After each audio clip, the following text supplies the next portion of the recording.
اعوذ باللہ من الشیطان الرجیم، بسم اللہ الرحمن الرحیم۔ ناظرین محترم، السلام علیکم ورحمۃ اللہ وبرکاتہ۔ اللہ تعالیٰ قرآن کریم میں ارشاد فرماتا ہے، سبحان الذی اسریٰ بعبدہ لیلا من المسجد الحرام الی المسجد الاقصی۔ اللہ اکبر۔ تو آج میں نے جس آیہ مبارکہ سے آغاز کیا ہے، آپ سمجھ گئے ہوں گے کہ کس موضوع پر ہم بات کر رہے ہیں۔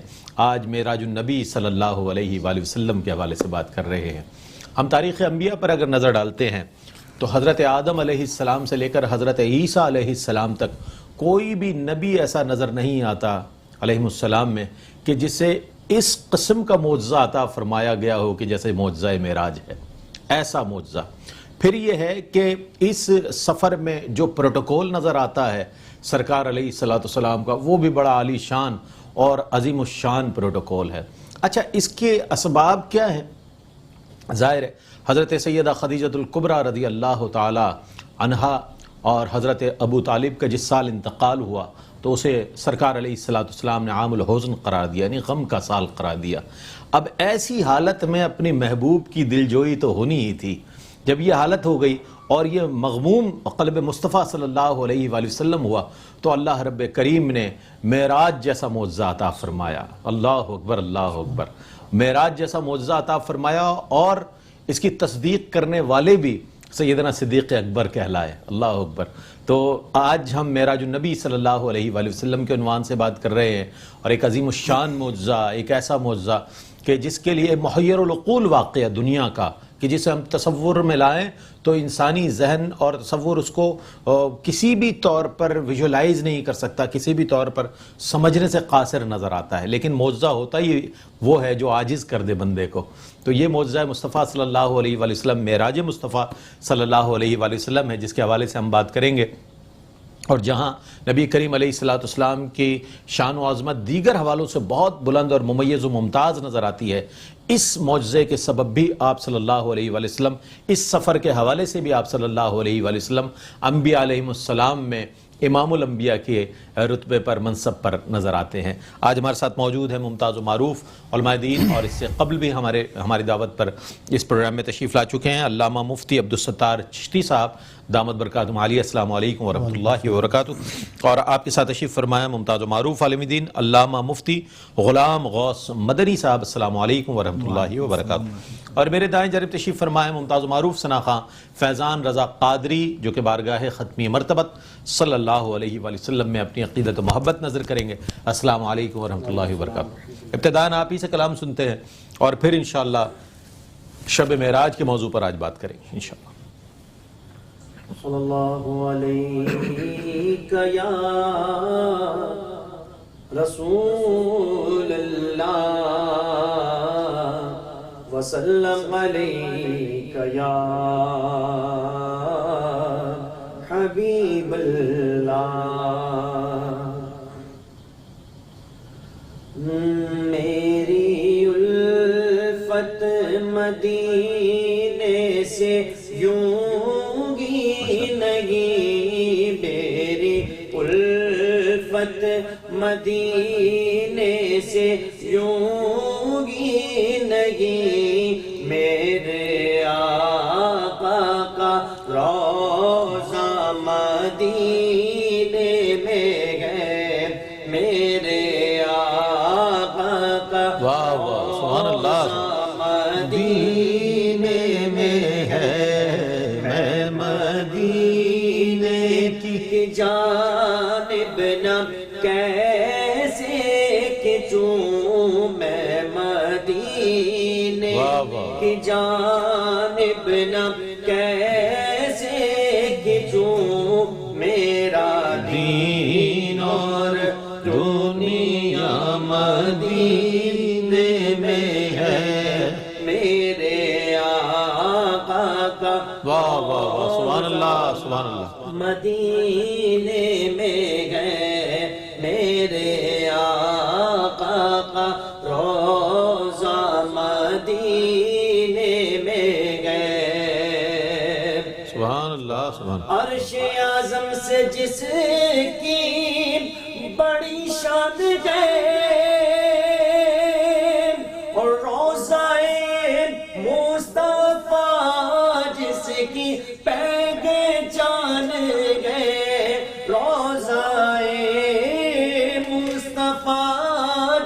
کی پہچان گئے، ہاں جس کا ہم پلہ کوئی مغلا نہیں، جس کا ہم پلہ کوئی مغلا نہیں، ایک ایسا مغلا مدینے میں ہے، میرے آقا کا روضہ مدینے میں ہے، میری الفت مدینے سے یوں ہی نہیں، میرے آقا کا روضہ مدینے میں ہے۔ پھر مجھے موت کا کوئی خطرہ نہ ہو، موت کیا زندگی کی بھی پرواہ نہ ہو، موت کیا زندگی کی بھی پرواہ نہ ہو،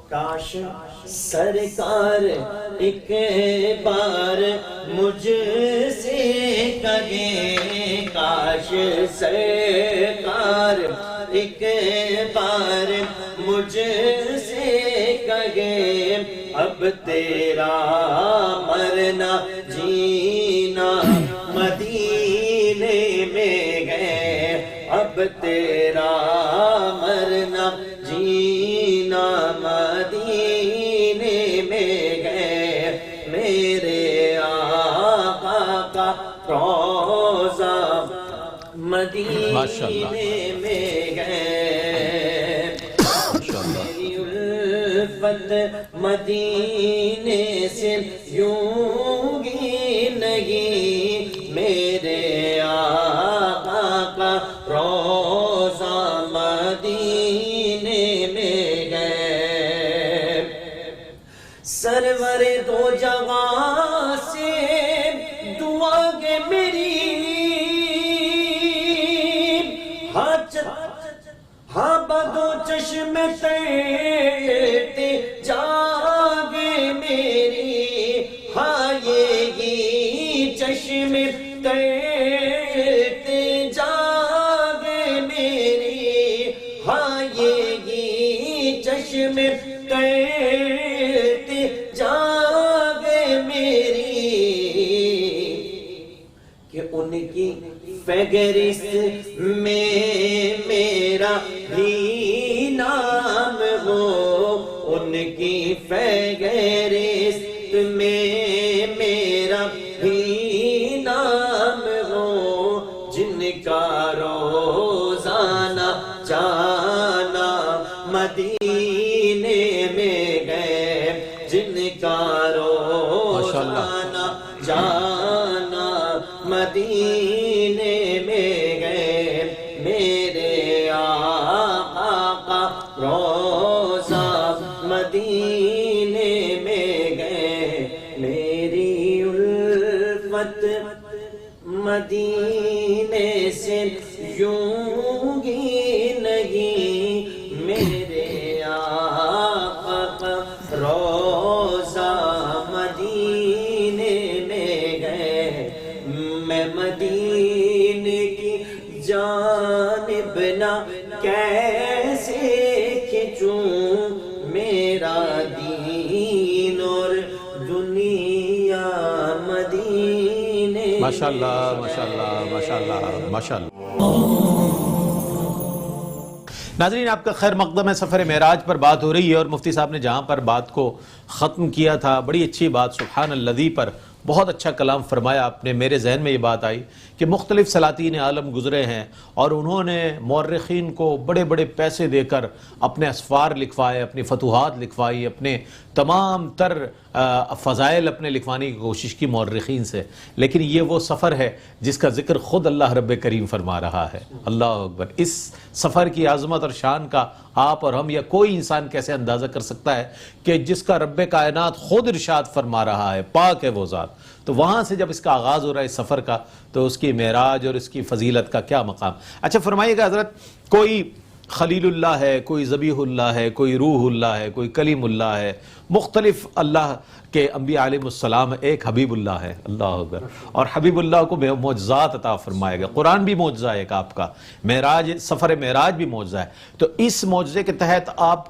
کا جو تفرد نظر آتا ہے، جو امتیاز نظر آتا ہے آپ علیہ السلام کا، میں چاہتا ہوں کچھ ارشاد فرمائیے گا اس حوالے سے۔ الحمدللہ رب العالمین والصلاة والسلام علی سید الانبیاء والمرسلین، اما بعد فاعوذ باللہ من الشیطان الرجیم، بسم اللہ الرحمن الرحیم۔ اللہ تبارک و تعالیٰ نے اس کائنات میں کم و بیش 1,24,000 انبیاء علیہ السلام کو مبعوث فرمایا۔ سب سے پہلے حضرت آدم علیہ نبینا علیہ السلام اور حضرت عیسیٰ علیہ نبینا علیہ السلام تک کسی بھی پیغمبر کو اللہ تبارک و تعالیٰ نے اپنا محبوب قرار نہیں دیا۔ اللہ تبارک و تعالیٰ نے اپنے حبیب کو سب سے پہلے پیدا فرمایا، لیکن بھیجا اس کائنات میں سب سے آخر میں۔ بات سمجھ میں نہیں آتی کہ سرکار کو سب سے پہلے بنایا، سب سے آخر میں بھیجا، آخر وجہ کیا ہے؟ اس میں حکمت کیا ہے؟ اس میں حکمت کیا ہے؟ علماء کرام ارشاد فرماتے ہیں، اگر کسی بزرگ کے پاس بیٹھے ہیں آپ، تو وہ اس میں حکمت یہ بیان کرتے ہیں کہ اللہ تبارک و تعالیٰ نے اس بزم جہاں کو سجایا، اس محفل کو سجایا، محفل دنیا کو سجایا۔ اللہ تبارک و تعالیٰ نے وقتاً فوقتاً اپنے انبیاء علیہ السلام کو بھیجا کہ اے نبیو، جاؤ دنیا میں اور جا کر اعلان کرو کہ وہ محبوب کے جس کی خاطر اللہ نے اس بزم کو سجایا ہے، اللہ تبارک و تعالیٰ اس محبوب کو بھیجنے والا ہے، تاکہ وہ تمام لوگ متوجہ ہو جائیں کہ وہ محبوب کیسا محبوب ہوگا۔ آج اگر دنیا میں کوئی ہم بزم سجاتے ہیں تو بزم میں سب سے آخر میں مہمان خصوصی آتا ہے، تاکہ لوگ متوجہ رہیں کہ وہ مہمان خصوصی کون ہیں، اس سے پہلے آنے والے جتنے بھی ہیں وہ مہمان خصوصی کا تذکرہ کرتے ہیں۔ تو تمام انبیاء علیہ السلام نے نبی پاک علیہ السلام کے بارے میں لوگوں کو بتایا کہ وہ محبوب آنے والا ہے، اور جب تمام لوگ متوجہ ہو گئے تو اللہ تبارک و تعالیٰ نے اپنے محبوب کو اس کائنات میں مبعوث فرما دیا۔ تو اللہ تبارک و تعالیٰ نے اپنے پیارے رسول کو اپنا محبوب بنایا ہے، اور محبوب کو ہر چیز عطا کی جاتی ہے تاکہ کوئی یہ نہ کہے کہ اپنے محبوب کو کچھ دیا نہیں ہے۔ تو اللہ تبارک و تعالیٰ نے یہ ایک ایسا معجزہ معراج، تمام نبیوں کو اللہ تبارک و تعالیٰ نے معجزات عطا فرمائے ہیں۔ حضرت موسیٰ کلیم اللہ علیہ نبینا علیہ السلام کو اللہ تبارک و تعالیٰ نے معجزہ عطا فرمائے، ید بیضا آپ کا ایک معجزہ ہے۔ اسی طرح حضرت موسیٰ کلیم اللہ علیہ نبینا علیہ السلام نے عصا مبارکہ پتھر پر مارا، اس سے چشمے جاری ہو گئے، یہ بھی معجزہ ہے۔ لیکن ایک قید لگا دی کہ اے نبیوں صرف اتنے معجزے دکھانے ہیں، مقید کر دیا۔ لیکن جب اپنے محبوب کی باری آئی تو اپنے محبوب کو کوئی قید نہ کیا، مقید نہ کیا کہ محبوب صرف 1، 2 یا 10 یا 9 معجزے دکھانے ہیں، بلکہ لا محدود، اے محبوب جتنے چاہو لوگوں کو معجزات دکھاتے رہو، مہیر کرتے رہو، حیرت میں ڈالتے رہو اور عاجز کرتے رہو۔ اور یہ ایک ایسا معجزہ اللہ تبارک و تعالیٰ نے اپنے محبوب کو عطا فرمایا ہے کہ اس معجزے کے بارے میں آج بھی جو کامل عقل رکھنے والے ہیں وہ غور تفکر کرتے ہیں، وہ سوچنے پر مجبور ہیں کہ آخر رات کے ایک قلیل سے حصے میں اللہ تبارک و تعالیٰ نے کیسے اپنے محبوب کو، پیارے نبی کو، مسجد حرام سے مسجد اقصیٰ سے پھر سدرۃ المنتہا اور سدرۃ المنتہا سے لا مکان تک پہنچا دیا۔ اور پھر پیارے حبیب جب واپس تشریف لاتے ہیں، بستر بھی آپ کا گرم ہے، پانی بھی چل رہا ہوتا ہے، رات کے قلیل سے حصے میں واپس آ جاتے ہیں۔ اللہ اکبر! جب پیارے آقا دو جہاں صلی اللہ علیہ وسلم یہ بات حضرت ابوبکر صدیق تک پہنچتی ہے، وہ ابو جہل بھاگا بھاگا جاتا ہے صدیق اکبر رضی اللہ تعالیٰ عنہ کے پاس کہ تمہارے دوست نے یہ کہا ہے کہ میں راتوں رات تھوڑے سے حصے میں اللہ کا دیدار کر کے آ گیا ہوں، تم کیا کہتے ہو؟ ابو جہل یہ چاہ رہا تھا کہ میں یہ بات کہوں گا اور صدیق اکبر ایمان سے پیچھے ہٹ جائیں گے، لیکن اللہ اکبر، صدیق اکبر کا ایمان دیکھیے کتنا کامل، کتنا یقین تھا حضرت ابوبکر صدیق رضی اللہ تعالیٰ عنہ کو کہ حضرت ابوبکر صدیق نے کہا کہ اگر میرے محبوب نے کہا ہے تو سچ ہی کہا ہوگا، میں اس کی تصدیق کرنے والا ہوں۔ اور اس دن کے بعد سے آپ کو صدیق کا لقب عطا فرمایا۔ سبحان اللہ، سبحان اللہ۔ اس پر مزید کلام کریں گے، کلام شامل کر رہے ہیں نعت رسول مقبول صلی اللہ علیہ وآلہ وسلم، پیش کریں گے فیضان رضا قادری۔ سبق ملا ہے یہ معراج مصطفیٰ سے مجھے، سبق ملا ہے، علامہ اقبال فرماتے ہیں سبق ملا ہے یہ معراج مصطفیٰ سے مجھے کہ عالم بشریت کی زد میں ہے گردوں، کہ عالم بشریت کی زد میں ہے گردوں۔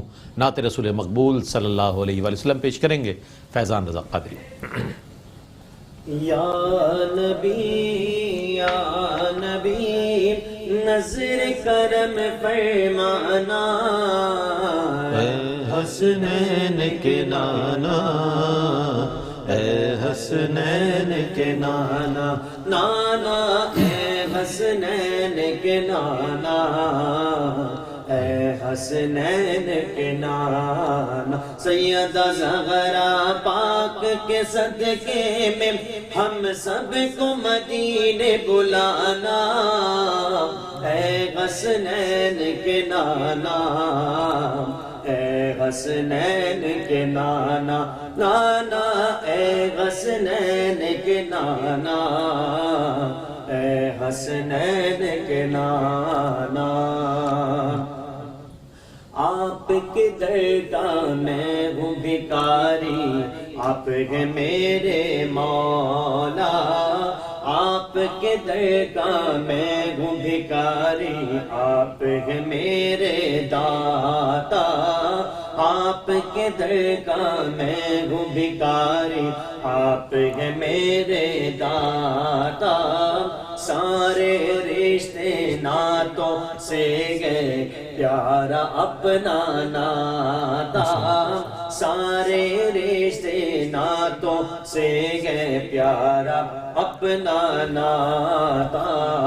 آپ تو گئے آتا گئے جن کو، آپ تو گئے آتا گئے جن کو سب کی لاج نبھانا، اے حسنین کے نانا، اے حسنین کے نانا نانا، اے حسنین کے نانا، اے حسنین کے نانا۔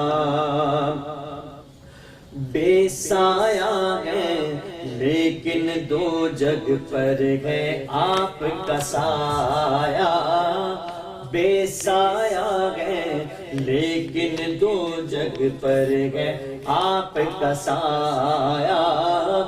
عرش مولا بنا مولا، دید کو رب نے بلایا، عرش مولا بنا مولا، دید کو رب نے بلایا۔ حشر تلک ہوگا نہ کسی کا، حشر تلک ہوگا نہ کسی کا ایسا نہ جانا، حشر تلک ہوگا نہ کسی کا ایسا نہ جانا، اے حسنین کے نانا، اے حسنین کے نانا نانا، اے حسنین کے نانا، ماشاءاللہ اے حسنین کے نانا، ماشاءاللہ ماشاءاللہ۔ ناظرین آپ کا خیر مقدم ہے۔ سفر معراج کے حوالے سے بات ہو رہی ہے، عظیم معجزہ، عظیم سفر، عظیم ہستی کا عظیم ترین اس کی طرف یہ سمجھ لیجئے کہ سفر معراج کا جو ہے یہ بلندی کی طرف جو سفر ہے، ایک عظیم سفر۔ میں چاہتا ہوں چند کلمات مزید مفتی صاحب ارشاد فرما دے تو پھر اس کے بعد ہم اس پروگرام کو۔ جب پہلے آسمان پہ جب جو پوچھا گیا من معاک جبرائیل علیہ السلام سے، اس طرح ساتوں آسمان پہ پوچھا گیا من معاک کون آپ کے ساتھ ہے، وہ کہتے ہیں کہ محمد ہیں، بھیجا گیا، کہتے ہیں ہاں، تو پھر وہ جواب آگے سے تھے کہ مرحبا فنعم المجیء جا، مرحبا خوش آمدید، کتنا اچھا آنے والا آیا، فنعم افعال مدح ہے، تعریفی جملہ ہے۔ پھر رسول اللہ صلی اللہ علیہ وسلم اس سے اوپر گئے، موسیٰ علیہ السلام سے ملاقات ہوئی، مطلب سفر معراج کے 3 حصے کر لیں تو پہلے حصے کے اندر امام الانبیاء بنے آپ، ٹھیک ہے، دوسرے حصے میں پیغام بھی آیا اور سلام بھی آیا، اور تیسرے حصے میں نماز کا تحفہ آیا، نماز کا تحفہ بھی آیا اور دیدار الہی بھی ہوا۔ تو سفر معراج کو اگر خلاصہ کیا جائے، سمرائز کیا جائے تو اس میں یہ ہے کہ جس طرح رسول اللہ صلی اللہ علیہ وسلم کو معراج عینی ہوئی، جسمانی ہوئی، بیداری میں ہوئی، امت مسلمہ نماز کے ذریعے اور جو ذکر کی تلقین کی اس کے ذریعے اس معراج کی برکات کو پا سکتے ہیں۔ بہت اچھی بات ہے۔ جب بھی کہیں کوئی مہمان ہوتا ہے، مہمان عظیم الشان ہو اور میزبان اللہ رب العزت ہو، تو ہم تو عام طور پر مہمانوں کو دیکھا جاتا ہے کہ تحفے تحائف دیے جاتے ہیں۔ جب یہ عظیم ترین ہستی کائنات کی جب اللہ کی بارگاہ میں بحیثیت مہمان تشریف لے گئے تو اللہ نے نماز جیسا تحفہ عطا فرما دیا، اور نماز وہ تحفہ ہے کہ جو ہمیں ملا ہے نبی کریم علیہ السلام کے طفیل، تو اس کی کتنی پابندی کرنی چاہیے۔ الصلاۃ معراج المومنین بھی فرمایا کہ مومنوں کی معراج ہے، اور نبی کریم علیہ السلام نے الصلاۃ عماد الدین فرمایا، دین کا ستون فرمایا۔ کتنے ہی احادیث ملتی ہیں نماز کے بارے میں، اور اسی کو ترک کرنے کے حوالے سے بھی ہم دیکھتے ہیں کہ اس کو لوگ ترک کرتے ہوئے نظر آتے ہیں، جبکہ یہ بھی حدیث مبارکہ ہے من ترک الصلاۃ متعمدا فقد کفر۔ تو نماز کی کتنی پابندی کرنی چاہیے۔ معراج تو نبی کریم علیہ السلام کو مل گئی، اب یہ باب ختم ہو گیا، نبی کریم علیہ السلام کا منصب تھا یہ، لیکن آج اس سے جو پیغام مل رہا ہے، جو تحفہ ملا ہے نماز کا، اس کی ہمیں کتنی حفاظت کرنی چاہیے، اس کے قائم کرنے میں کتنا اہتمام کرنا چاہیے۔ دیکھیں نبی پاک علیہ السلام جب معراج پر تشریف لے گئے تو آپ کو 50 نمازوں کو اللہ تبارک و تعالیٰ نے تحفہ عطا فرمایا، 50 نمازیں فرض کی گئی۔ اب واپس تشریف لائے تو حضرت موسیٰ نے آپ سے مکالمہ کیا، پوچھا کہ آپ کی امت کو اللہ تعالیٰ نے کیا عطا فرمایا، تو سرکار صلی اللہ علیہ وسلم نے ارشاد فرمایا کہ میری امت پر 50 نمازوں کو فرض کیا گیا۔ اب حضرت موسیٰ نے عرض کی یا رسول اللہ آپ کی امت یہ نمازیں نہیں پڑھ سکتی، آپ دوبارہ جائیے رب کی بارگاہ میں اور نمازیں کم کروائیے۔ اب یہاں پر ایک نقطہ ہے کہ حضرت موسیٰ نے یہ 9 مرتبہ آپ کو واپس کیوں بھیجا؟ بات دراصل یہ تھی کہ حضرت موسیٰ کلیم اللہ علیہ نبی علیہ السلام اللہ سے ہم کلام ہوتے تھے کوہ طور پر، اور اللہ سے عرض گزار ہوئے مولا میں کلام کرتا ہوں، تو مجھ سے کلام کرتا ہے، آج میں دیکھنا چاہتا ہوں تو کیسا ہے۔ تو اللہ تبارک و تعالیٰ نے لن ترانی، تو نہیں دیکھ سکتا، ہرگز نہیں دیکھ سکتا، لیکن بار بار اصرار کرنے پر حضرت موسیٰ کلیم اللہ علیہ نبی علیہ السلام کو حکم دیا گیا فلما تجلی ربہ للجبل جعلہ دکا وخر موسیٰ صعقا۔ اللہ نے ارشاد فرمایا کہ فلاں پہاڑ کی طرف نظر کرو۔ جب حضرت موسیٰ نے نظر کی تو ایک تجلی کو اس پہاڑ پر ڈالا گیا، وہ تجلی کی تاب برداشت نہ کر سکے حضرت موسیٰ کلیم اللہ علیہ نبی علیہ السلام، اور آپ زمین پر تشریف لے آئے، آپ بے ہوش ہو گئے۔ یہ وہ بات تھی کہ حضرت موسیٰ نے بار بار سرکار علیہ السلام کو رب کی بارگاہ میں بھیجا کہ میں تو اپنی جاگتی آنکھوں سے اللہ کا دیدار نہ کر سکا، لیکن میں ان آنکھوں کو دیکھ لوں کہ جو اللہ کا دیدار کر کے آ رہی ہیں۔ تو 50 نمازوں کا تحفہ دیا، 9 مرتبہ واپس گئے، 5 نمازیں رہ گئیں۔ پھر اللہ نے ارشاد فرمایا کہ محبوب ہیں تو یہ 5 نمازیں، لیکن تیری امت ادا کرے گی تو ایک نماز کے بدلے 10 نمازوں۔ سبحان اللہ، سبحان۔ مفتی صاحب بہت عمدہ، یقیناً دامن وقت میں گنجائش نہیں ہے، ورنہ ہم مزید آپ سے سنتے، مزید آپ کے کلمات، آپ کی آمد کا بہت شکریہ ادا کروں گا۔ علامہ صاحب مفتی صاحب آپ تشریف لائے، فیضان رضا قادری آپ تشریف لائے، آپ سے آخر میں کلام سنیں گے۔ ناظرین محترم، معراج مصطفیٰ صلی اللہ علیہ وآلہ وسلم ایک ایسا عظیم سفر ہے کہ جس کا تذکرہ کرنا چاہیے، اور پھر اس کا لب لباب یہ ہے کہ آپ صلی اللہ علیہ وآلہ وسلم کو جو تحفہ ملا نماز کا، ہمیں اس کی پابندی کرنی چاہیے، اس کو قائم کرنے کے لیے اہتمام کرنا چاہیے، خشوع و خضوع کے ساتھ اہتمام کرنا چاہیے کہ اللہ رب کریم نبی کریم علیہ السلام کی اتباع میں ہمیں زندہ رکھے، اسلام پر زندگی عطا فرمائے اور ایمان پر ہمیں موت عطا فرمائے، اور ہمیں نبی کریم علیہ السلام کی شفاعت عظمیٰ سے بہرہ مند فرمائے۔ اسی کے ساتھ اپنے میزبان محمد رئیس احمد کو اجازت دیجیے، اللہ حافظ۔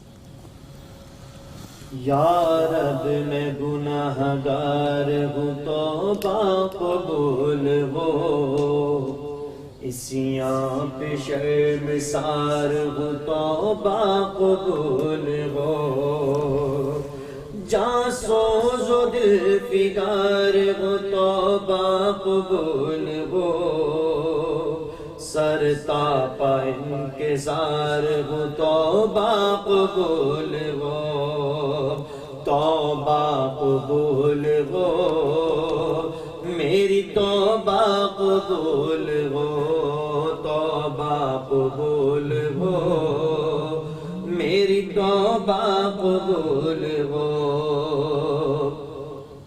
گزری تمام عمر میری لگولاد میں،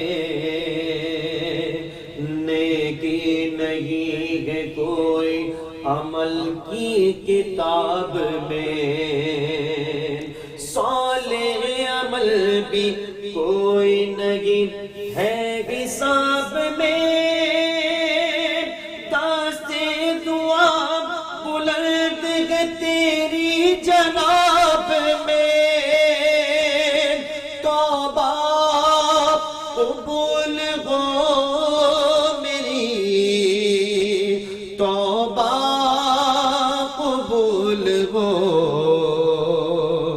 توبہ قبول ہو میری، توبہ قبول ہو، توبہ قبول ہو، ہم سب کی توبہ قبول ہو۔ میں ہوں گناہ گار مگر تو ہے کریم، میں ہوں سیاہ کار مگر تو ہے رحیم، میں ہوں فنا پذیر مگر تو ہے قدیم، میں ادنا و فقیر صغیر تو ہے عظیم، توبہ قبول ہو میری، توبہ قبول ہو، توبہ قبول ہو، ہم سب کی توبہ قبول ہو، توبہ قبول ہو، ہم سب کی توبہ قبول ہو۔ یا رب تیرے کرم تیری رحمت کا واسطہ، یا رب تیری عطا تیری نعمت کا واسطہ، یا رب تیرے جلال و جلالت کا واسطہ، یا رب رسول حق کی رسالت کا واسطہ، توبہ قبول ہو میری، توبہ قبول ہو، توبہ قبول ہو، ہم سب کی توبہ قبول ہو، توبہ قبول ہو، میری توبہ قبول ہو، توبہ قبول ہو، ہم سب کی توبہ قبول ہو۔